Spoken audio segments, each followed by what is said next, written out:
Hello students, मैं are के तिवारी। स्वागत है आप सभी का हमारे ऑनलाइन प्लेटफॉर्म पर। इस समय हम नीट के क्वेश्चंस आप लोगों को करा रहे हैं। उसी श्रृंखला में आगे बढ़ते हैं। हमारा अगला क्वेश्चन है the method used to remove temporary hardness of water. The method used to remove temporary hardness of water. Temporary hardness of water यानी जल की जो अस्थायी कठोरता है उसे हम किस प्रकार से दूर कर सकते हैं। टेम्पोररी हार्डनेस ऑफ वाटर, अस्थायी कठोरता। ये क्वेश्चन नीट 2019 का क्वेश्चन है। नीट 2019 का क्वेश्चन है। इसमें देखिए, तो आपने बहुत सारी विधियां पढ़ी होंगी। फिलहाल मैं आपको बता दूं कि हार्डनेस ऑफ वाटर पर भी हमारा एक वीडियो जल्दी ही आपको मिलेगा।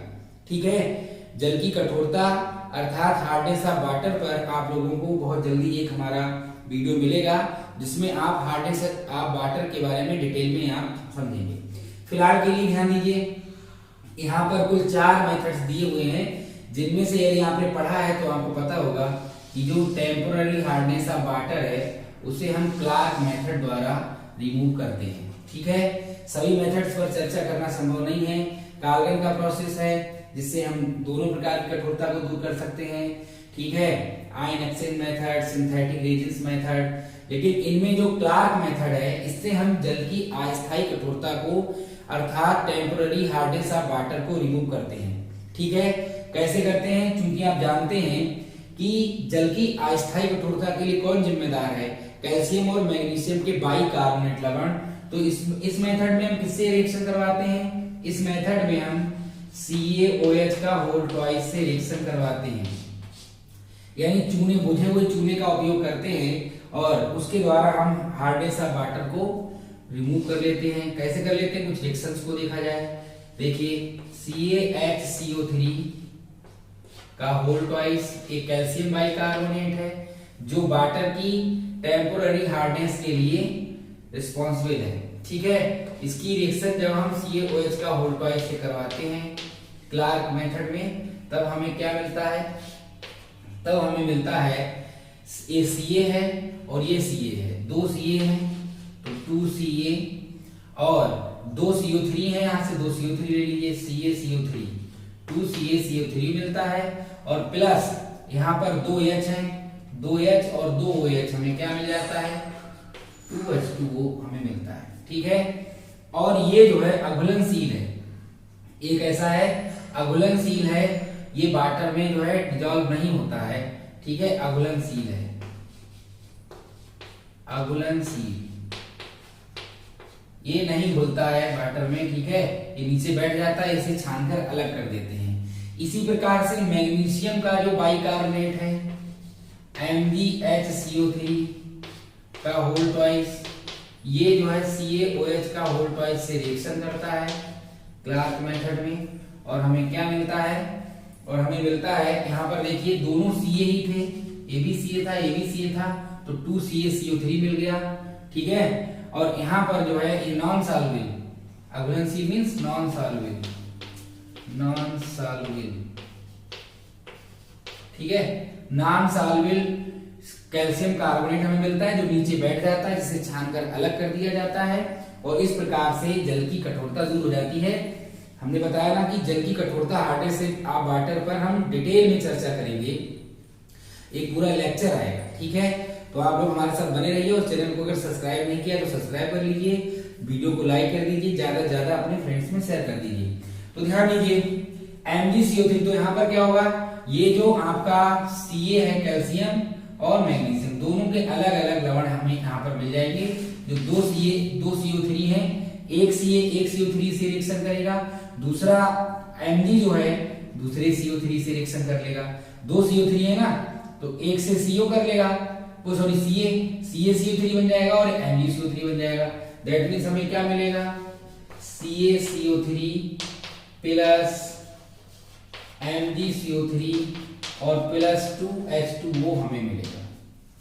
ठीक है ना, तो इस प्रकार से एक Ca ने एक CO3 से रिएक्शन कर लिया, CaCO3 मिल गया।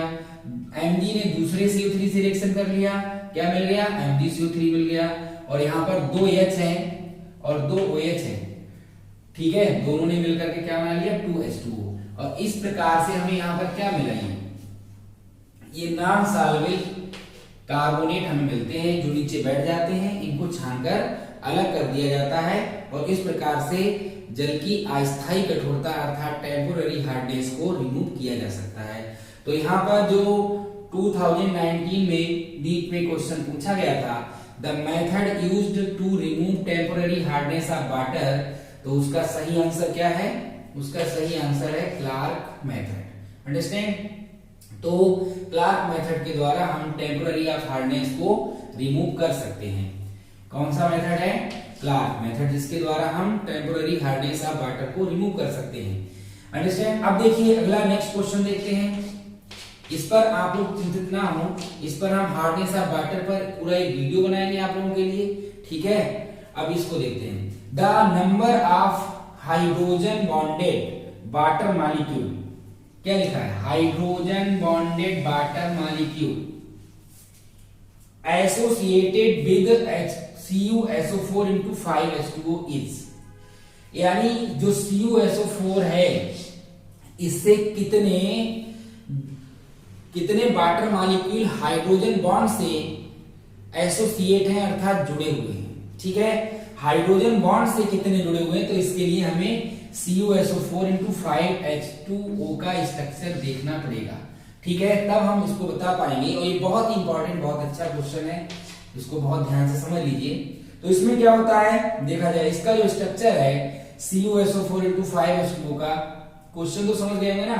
यहाँ पर 5 H2O हैं, 5 H2O में से कितने H2O ऐसे हैं जो हाइड्रोजन बॉन्ड से जुड़े हुए हैं, हमें यहाँ पर इस बात के बारे में बताना है, ठीक है। तो इसका स्ट्रक्चर देखते हैं, जब आप इसका स्ट्रक्चर देखेंगे तब आप बता पाएंगे। अच्छा क्वेश्चन है ये, देखिए ये Cu है, ठीक है ना, ए हाइड्रोजन, ये जो है वाटर मॉलिक्यूल इस प्रकार से जुड़े होते हैं, ठीक है ना, इस प्रकार से वाटर मॉलिक्यूल जुड़े होते हैं, ठीक है। 4 वाटर मॉलिक्यूल्स इस तरह से यहां पर अटैच होते हैं, इस प्रकार से 4 वाटर मॉलिक्यूल्स इस प्रकार से अटैच होते हैं और यहाँ पर +2 ऑक्सीडेशन स्टेट होता है, चाहे आप +2 यहाँ पर लगा दीजिए और चाहे आप यहाँ पर +2 लिख सकते हैं। तो जो 4 वाटर मॉलिक्यूल्स हैं वो तो Cu के साथ में Cu सेंट्रल मेटल एटम है इससे जुड़े होते हैं, 1 2 3 4 वाटर मॉलिक्यूल्स, और एक जो वाटर मॉलिक्यूल होता है वो इस तरह से जुड़ा होता है, ये ऑक्सीजन, ये हाइड्रोजन और इसके साथ में क्या होता है, इस तरह से ये हाइड्रोजन बॉन्ड का फॉर्मेशन करते हैं। अंडरस्टैंड? इस तरह से हाइड्रोजन बॉन्ड से एक यहां पर जुड़ जाता है हाइड्रोजन बॉन्ड से, ठीक है, और हाइड्रोजन बॉन्ड से जुड़ करके इस तरह से यहां पर हाइड्रोजन बॉन्ड बनता है और इसके बाद जो सल्फेट, जो आपका सल्फेट है वो इस तरह से ऐड होता है, ये नेगेटिव, इस पर नेगेटिव है, यहाँ पर इस तरह से बॉन्ड बनता है और यहाँ पर डबल बॉन्ड से ये जुड़ जाता है और इस प्रकार से इस पर क्या आता है -2। तो आप यहाँ पर क्या देख रहे हैं कि एक H2O, ये वाला जो H2O है, ये वाला H2O हाइड्रोजन बॉन्ड से इस तरह से जुड़ा हुआ है, ये वाला H2O हाइड्रोजन बॉन्ड से जुड़ता है, यानी केवल एक H2O ऐसा है जो हाइड्रोजन बॉन्ड से जुड़ा होता है, यानी हमारा ऑप्शन कौन सा सही है, पहला बी ऑप्शन हमारा सही है, ठीक है।